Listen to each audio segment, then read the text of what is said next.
All right, hello once again, Jeff Scott of Rankin Technical College, and I've been going over the PowerPoint presentations for Murachs, JavaScript, and Jquery 3rd edition for the AWD Application and Web Development 1000 Web Technologies class. I'm right in the middle of Chapter 11 of 18, and Chapter 11 is on how to use jQuery plugins and jQuery UI widgets. We've gone through the discussion of plugins, and we're getting into the discussion now for widgets. We've just started it pretty much.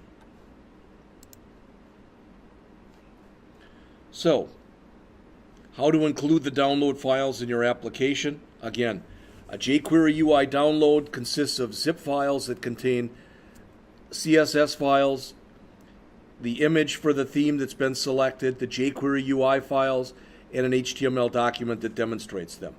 The only folders you have to include are the images folder and the min compressed versions of the first CSS file and the jQuery UI file. The external folder is a download that includes the jQuery library file. The download also includes full and compressed versions of structure and theme CSS files, but you don't need to include them because the jQuery UI.css and the jQuery UI min.css files include these rule sets. Did not know that. When you're building a download for the web page, you can keep the file sizes smaller by selecting only those widgets you want. That's what I tried to show you in the example. All right. The next, really pretty much the rest of the chapter, shows you how to use some of the most popular jQuery widgets. Now, the first one shows you the accordion, which I've already shown you. And again, the best way to use this, the best way to learn, is to just sit there and click on accordion, look at it, go down to where it says view source, which is down here, choose that, highlight all of it, except don't highlight the line numbers, copy it to the clipboard, paste it in, make sure that everything that's listed there is http:// instead of just // save it and run it. That's the best way. So on the left-hand side, you saw the widget name, and then towards the right, you saw an example of it in action. It says you can click the API documentation link for more information. Well, hopefully you noticed this, that in the example that I gave you, let's go back to the jQuery UI, and I'm just going to go back to the main page here. Come on, try to go back to the main page here. Come on.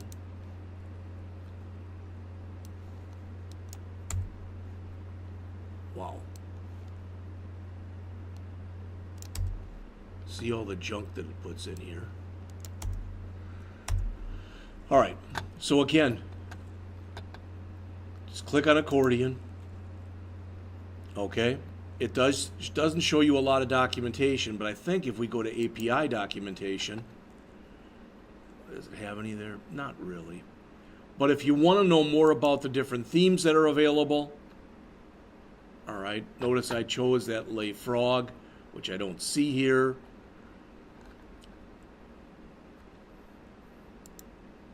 But I can click any of the other ones and it'll show me what I have available. There's a development tag. You probably won't use that. Support if you have questions.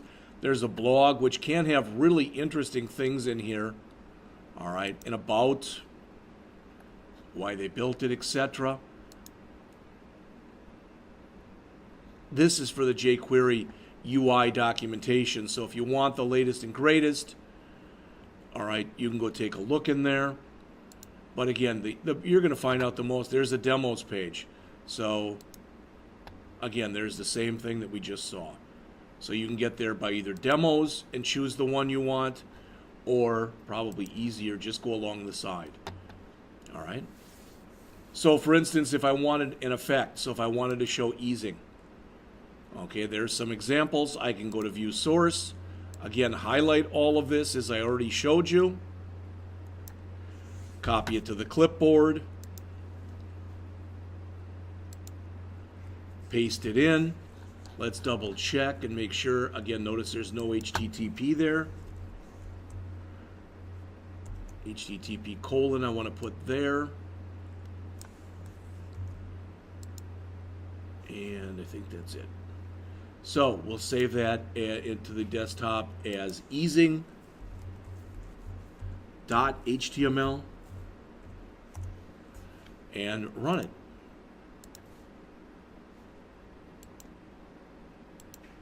And it's showing me some examples.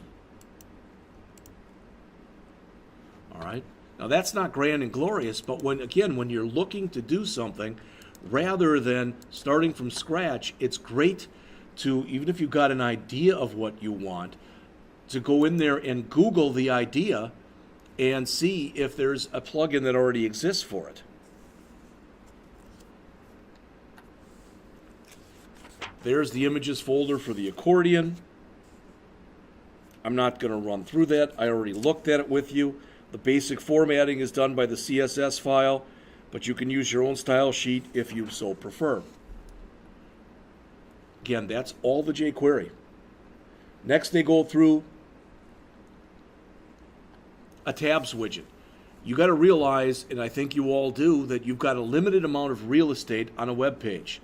So, by using a tab like this, you can click a tab and what appears in there will change. All right, so the HTML consists of a div element that contains an unordered list that represents the tabs, followed by the divs that represent the contents. The heading should be in an anchor link element within the li of the list. In the jQuery, the tabs method is used to implement the tabs widget. That's, again, all of the jQuery. The basic formatting of the tabs is done by the CSS for the jQuery UI, but you can always go in and override that. So again, just because I'm trying to be as consistent here as I can, if I come back out here to the jQuery UI again, somewhere in here we've got tabs. There it is. You can see it in action. And if you want to create your own, you can click View Source. Hopefully this is already becoming old hat to you. Notice only 40 lines of code in order to do this. Let's just overwrite this one.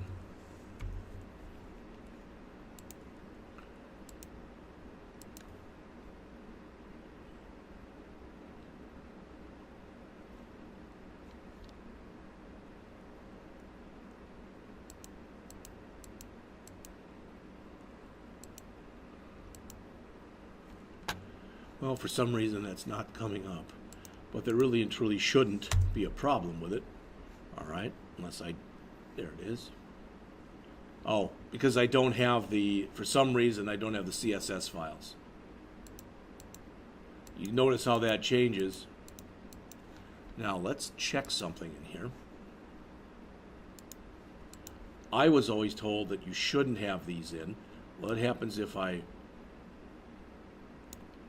there we go. HTTP://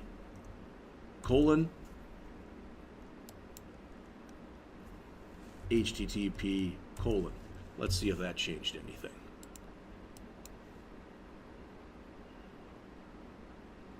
And you can see that it did. Plus, I think these are at least semi-responsive here.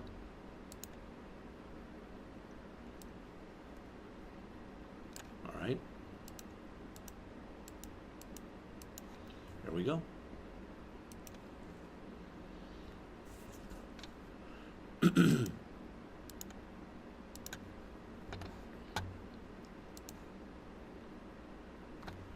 Next is a button widget that activates a dialog. And the idea here is you get a picture here, you get some text, you click on the X, and I think the text here goes away. I'm not going to go through any of it. So, again, the jQuery that does this is very elegant. Modal true is the modal is what puts the X in there, which allows you to turn on or turn off something. Finally, the last thing that's shown in here is a date picker widget. All right, which is kind of nice because there's so many different things that use date pickers. All right, you know, if you're setting up appointments or whatever. So I come down here and I find there's the date picker. There it is. Notice when I click on it, what happens. All right. Again, I can go over to View Source. It is just remarkable in its brevity.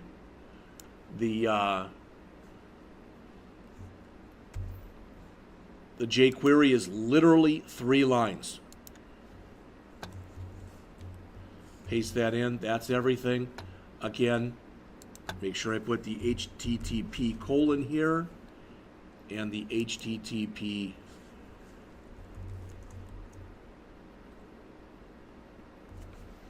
put it there. All right, I'm going to save, run.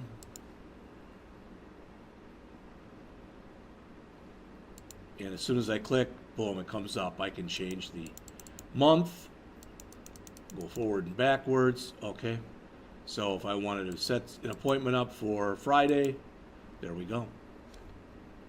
All right, and I think that pretty much is most of the rest of the chapter.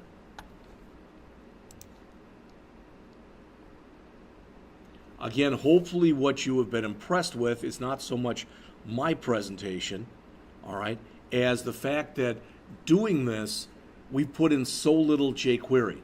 A lot of bang for a little buck, so to speak. All right. When I come back in just a couple minutes, I'm going to go over Chapter 12, which is a little more complex, and it's on how to use AJAX, which is asynchronous JavaScript and XML, JSON, which is JavaScript object notation, and how to use that with Flickr, which is a software that allows you to store your images online. And I'll be back with that in just a couple minutes.